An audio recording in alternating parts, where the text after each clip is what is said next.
Никто не хотел работать с Эвелин Картер, богатой наследницей крупной финансовой империи. После аварии она потеряла возможность ходить и оказалась прикована к инвалидному креслу. Несмотря на миллионы на счетах, ее жизнь превратилась в череду пустых дней и бессонных ночей. Сиделки менялись одна за другой, не выдерживая ее замкнутости, резких перепадов настроения и постоянной боли. Эвелин жила в роскошном особняке в Сиэтле, окруженная дорогой мебелью, картинами и тишиной. Люди, приходившие к ней на работу, видели лишь богатство и сложный характер. Никто не задумывался о том, что за холодным взглядом скрывалось отчаяние женщины, потерявшей не только здоровье, но и веру в будущее. Каждое утро к воротам ее дома приходил бедный разносчик газет по имени Лукас Миллер. Он вырос в приюте, рано остался без родителей и с детства привык рассчитывать только на себя. Его старая куртка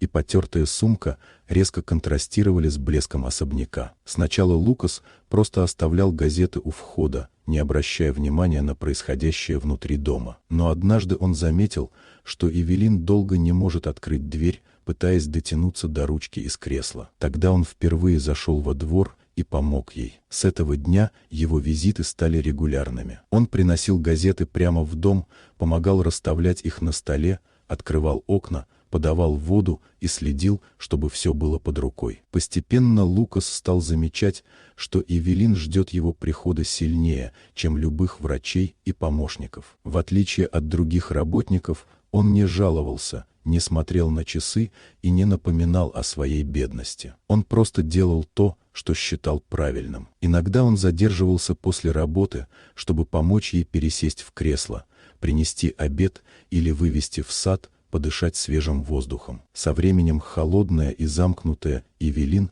начала меняться. Она стала чаще улыбаться, интересоваться жизнью Лукаса, его мечтами и планами. Впервые за долгие годы она почувствовала, что рядом есть человек, которому важна не ее фамилия и не деньги, а она сама. Лукас, в свою очередь, видел в ней не миллионершу, а сильную женщину, пережившую тяжелую трагедию. Он уважал ее характер, терпение и желание жить, несмотря на боль. Когда финансовые проблемы Лукаса стали угрожать его будущему, Эвелин тайно помогла ему поступить в колледж и оплатить обучение. Она не считала это милостью. Для нее это было способом отблагодарить человека, который вернул ей веру в людей. Прошли годы. Лукас получил образование, открыл собственную компанию и стал успешным предпринимателем. Но даже тогда он продолжал навещать Эвелин почти каждый день. Со временем их связь стала глубже, чем просто дружба или благодарность. Они стали семьей, построенной не на богатстве и выгоде, а на заботе, терпении и уважении. Эвелин так и не смогла снова ходить, но научилась жить полной жизнью. Лукас так и не стал забывать свое прошлое, потому что именно оно привело его к самому важному человеку в его судьбе. Именно бедный разносчик газет оказался тем, кто увидел за миллионами живую душу, нуждающуюся в поддержке.